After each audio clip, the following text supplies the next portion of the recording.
Hey, this is Boris Brejcha, and you're watching Fame Magazine. Hey everyone, this is Fame Magazine. My name is Savannah Joel, and today we're sitting down with the incredibly talented DJ Boris Brejcha. Boris, hi, how are you? Good, actually, yes. Just came back from the weekend, but yeah, I'm fresh. Nice. We love being fresh. Where are you joining us from right now? Actually, I'm from Frankfurt, so I'm sitting at home. Yeah, that's fine. Oh, nice. I'm sure it's nice to be home. Yeah, it is. It is. Yeah, love being home. I'm so excited to be talking with you today about your career and your upcoming projects. Excuse me. You released your first album single, Vienna, right, on August 18th. How have you felt since the release?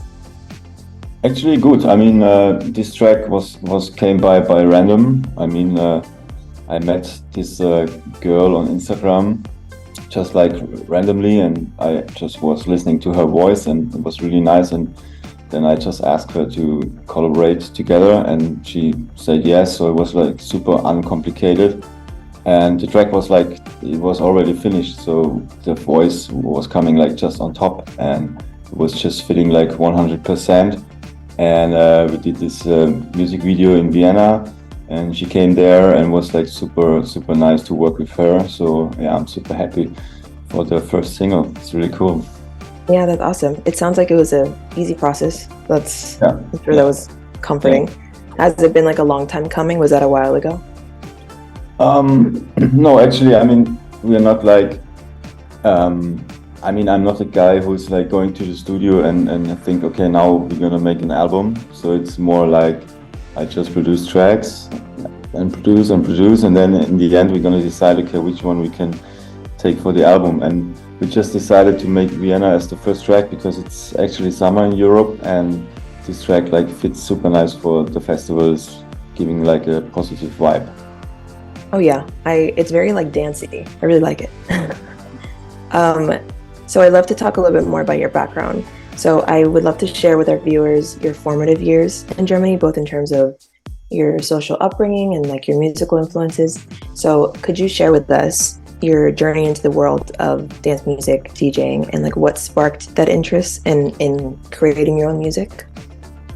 Actually, it came super early. I remember when I was in school, and sometimes we had some music classes, and there was one friend of mine, he brought a Thunderdome CD. It was like a hardcore electronic music CD, and this was like the first time when I heard like electronic music, and I was like super interested into, and I really wanted to find out how you can like create this kind of music by yourself, because before that I knew only the sounds of drums and keyboard and guitars, and so this was like something really new. And then I had another friend, and he always he already had like a music program which was called Cubase, and then we just tried and figured out how to produce his music. And this was the time when I came into this music. And in the beginning I was like producing a lot of trance music because I didn't know that you can be also a DJ. I was just thinking, okay, let's do some music, sell it, and yeah, that's perfect. And then after a while I got some requests to play my first show. Was kind of weird because I'm from Germany, and the first request came from Brazil. So it was also the first time. Yeah, it was crazy. It was also the first time for me to travel international. And then I just played there on the seaside on a 7 days festival. It was really nice. It was a super nice experience. And from there it started. So I had my first shows in Brazil, and then like whole of South America was coming through with all the gigs, and then like Germany and Europe was coming like at the last step. So there was like first outside of Europe, and then we came back like to Europe, and then in the end to Germany. So it took a long time to be known in Germany, but it was funny. Yeah. Funny. Yeah, that sounds like a fun journey and like a domino effect into like a positive point into your life. Yeah. With your career, so that's awesome. Thank you for sharing. I would love to talk more about like your music. So your music, I feel from just like the sound of it is like often characterized by fusion of like techno and minimal influences. Could you share how you developed this distinctive style and what draws you to this particular genre, like your genre?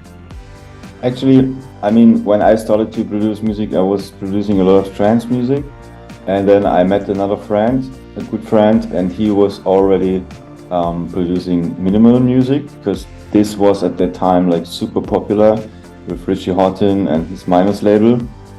And then I just started to produce also this kind of music because I really liked it. But after a while, I don't know, it was getting a little bit boring because all this clinker clonker sounds was like crazy all the time. Yeah.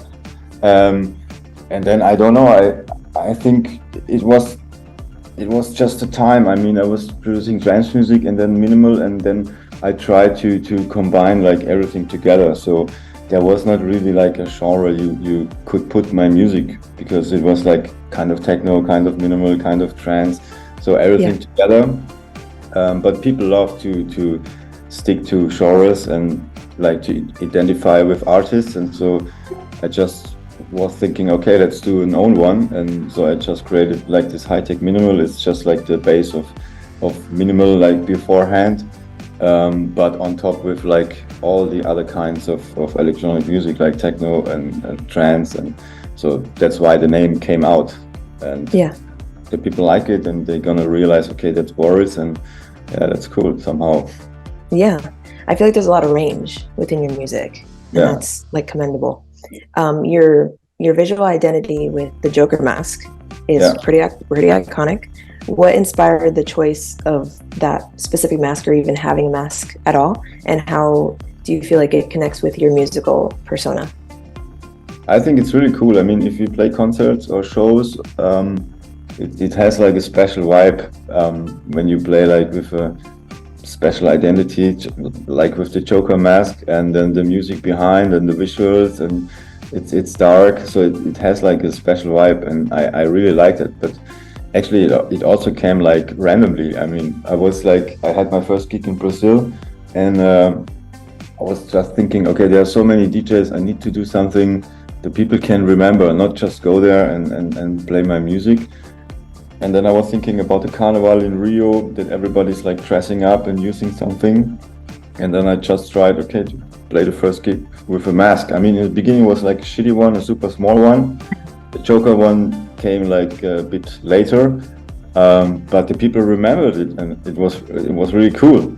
But like, I remember like 6 or 7 years ago, I was like not into that much with the Joker mask, and I tried to put it away, but it was already too late. I mean, the people know Boris, he's the Joker, and I have to use it. But actually, I really like it, and that's a super nice sign. Yeah, I feel like it separates you from a lot of maybe like the DJs that you're in the genre. I mean, we're talking about genres, but the techno music or DJing music that you are associated with, I feel like I only know one. There might be more, but personally, I only know one other DJ that uses the mask, and Marshmallow. Yeah. But I feel like that's not as common, and I think you're right that it really like points you out from like a crowd of other artists, because it's like it's a huge mask. I think it's huge. It looks pretty big. But yeah, I mean, are there any other artists or DJs or producers that you'd like to work with in the future that you haven't worked with before, or like to put out in the universe? I mean, I'm not into too much to listening to other artists, because I don't want to get influenced when I go to the studio. So I listen to any kind of music, like rock, pop. There's like in every genre there's like good music. But if I need to choose one, maybe Solomon, because I like his vibe when he's playing. That's really cool. We went 2 times to a party with him. It was really nice. But yeah, there's not too much artists. I would say, okay, I really would love to work with them. Understandable. I'm sure there's a lot of artists that wouldn't work with you, but good to know. I mean, your Space Driver album received like a lot of acclaim, like widespread acclaim, I feel, for its like unique sound. Can you walk us through your creative process or production process behind the project, or even projects in general? Yeah, I mean, it's actually it's like Space Diver is a super nice album. We choose the right tracks and the people like it. But it was like with the album which is coming like next year. I was just in the studio and I did a lot of tracks, and then we were sitting down and choosing. Okay, we could like add this track and this track, and in the end you have an album. But the process is like I don't know. I'm super strict. I mean, I go to the studio from Tuesday till Thursday every week when I have time, and then I just sit down and start to make the first idea. And if I like it, then I'm gonna produce it. Normally, it's like I have the day Tuesday for creating the idea, and then Wednesday to produce it, and Thursday to do like the little gimmicks to finish the track, and then the track is like almost done, like in 1 week, like in 3 days. And if I don't like the idea, I just throw it away, and to keep my mind like clean to start next week the next track, because like in the past I had like so many ideas on my computer, but it's complicated to finish these ideas when they're lying down like for a few weeks or a few months. Sure.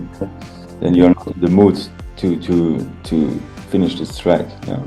Yeah. Would you say like the upcoming album is different sonically or in any aspect from past albums? Yeah, it's different because that's why I named it like Level 1, because on this album it's like 50-50. You're gonna find tracks from myself like 10 years ago production wise, but you also can find like tracks like Vienna which are more like in this time popular. So it's a mix of the whole history of Boris. Yeah, like old tracks, new tracks, and in between. So that's really cool, and that's why I named it Level 1. So it's like a new start with the whole Boris and the whole history. Because of all of that, do you feel like you're connecting with it on a deeper level, this new one? Yeah, of course. Yeah, that's awesome. I mean, someone as an artist that I feel like you're deeply connected to the global techno scene.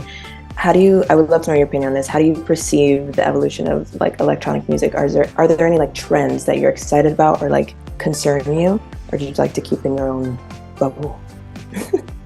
It's funny. I mean, I think the most important thing is when you start to make music is that you produce the music you really love, because you're gonna do it like a lot of time. That's for sure, and that's the thing I do. But I mean, there are coming trends and they're going trends, and like the actual trend is like that a lot of women gets like a DJ, and there was a funny one because I was on Instagram and then I saw from a festival some stories, and there were like 5 different girls playing, but the music was like the same. Everybody was playing like this hard techno stuff, which is like super popular actually. Yeah. It was crazy. It was funny because it doesn't matter who's standing there and playing there, so that's kind of funny. But that's like big trend actually. Yeah. Really? Yeah. I mean, if the people like it, that's cool. But yeah, I mean, not into this hard techno kind of music. But yeah, it was funny to see. Yeah, I mean, like, I'm sure that's not good for like someone trying to be like separated from other artists, or like trying to be individualized as an artist. So it's interesting.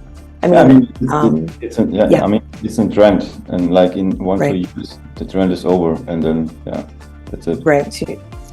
It's usually the way of trends. I mean, but your performances are known like not just for music, but also like visual and sensory experiences. I was watching like a concert, and it's like crazy. What a crazy experience.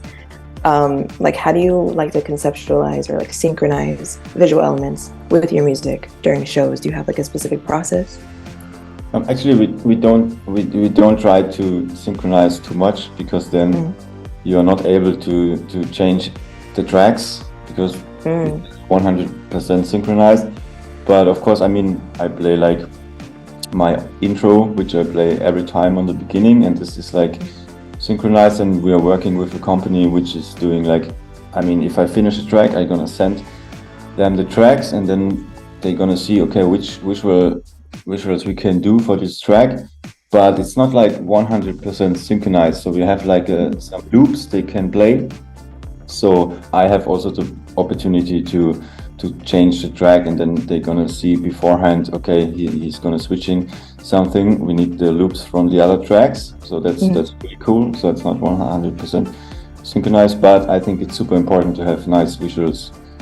I would love to know what really like drives you and motivates you as an artist to keep making music. I like to ask people this because everyone has such a different answer, and to be as consistent as you are for such a long time, I would love to know like what keeps you going within your artistry. I mean, that's simple. I mean, I came into music because of my accident I had, because I was getting burned.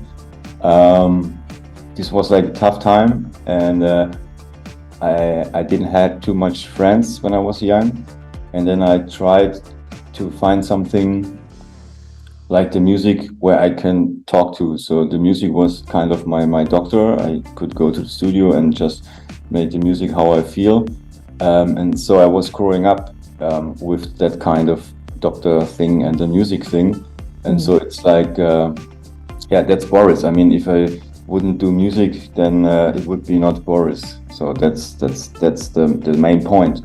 But I mean, I had the chance to make this hobby as a profession.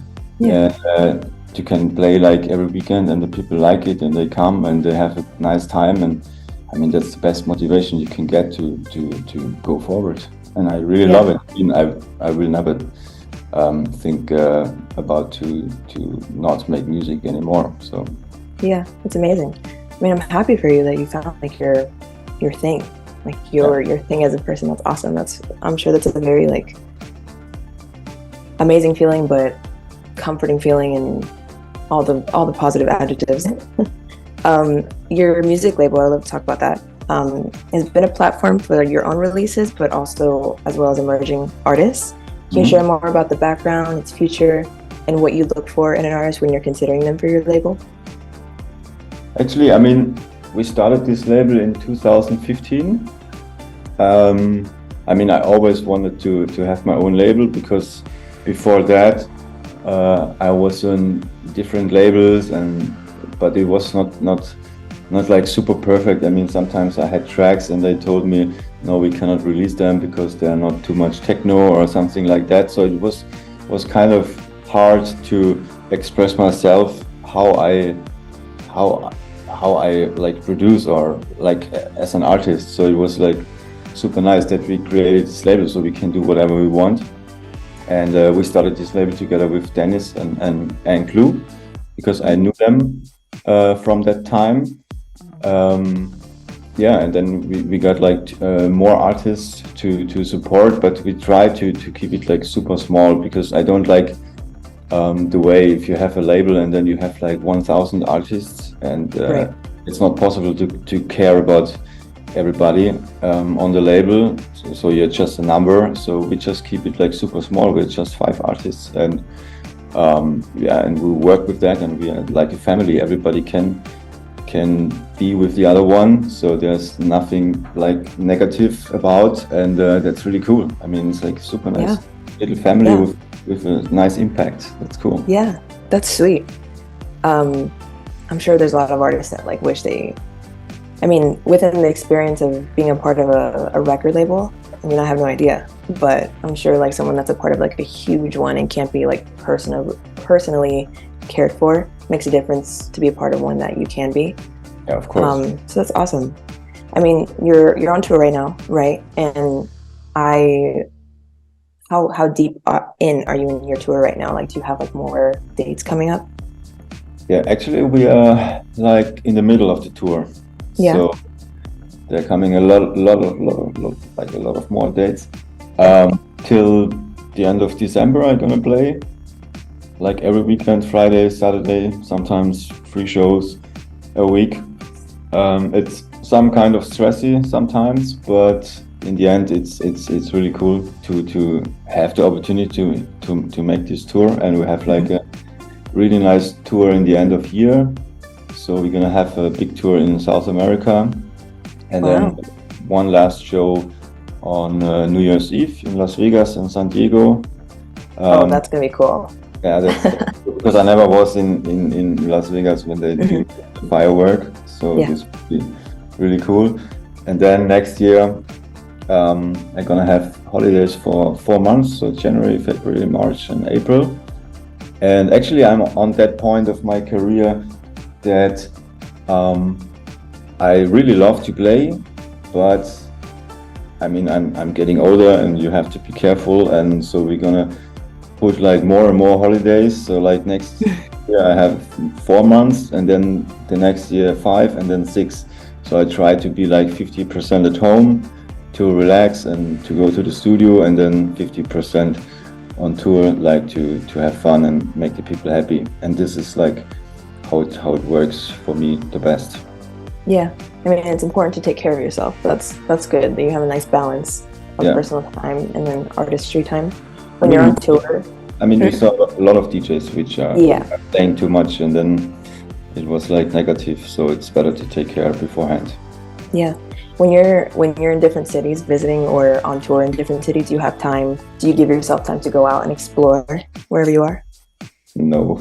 No. No, actually, I mean, we don't have too much time, because when you go Friday to I don't know where, and then you've been there like at 5 p.m. and then you just have dinner and you sleep a little bit, and then you have your show, and then you need to go. Sometimes it's like you have like 1 or 2 hours to go into the city, but actually I have to say I'm not like the guy who wants to see like the sightseeing stuff. I don't like that. Yeah. Really? Yeah, no, I don't like it. I more like to do some spa, or just go to a restaurant and have nice food or drink something with some friends. That gives me more, instead of just traveling and seeing all the stuff. Yeah, that makes sense. That would be hard for me. I'd love to explore like cities deeply that I'm in. But I mean, since you're going so many places in such a short amount of time, I can understand why that would be exhausting. I mean, sometimes we do, of course. I mean, if like for example, South America, we're gonna stay there like for 1 month, and then we have like 1 week off in Argentina, and so on, and then we have time to go out. But if you're just a short of amount of time in a city, that makes no sense. Right. Understandable. Okay, Boris, I have one more question for you. If you can give any aspiring DJ one piece of advice, what would you say to them? Yeah, I mean, first of all, it's super important to produce the music you love and stay true.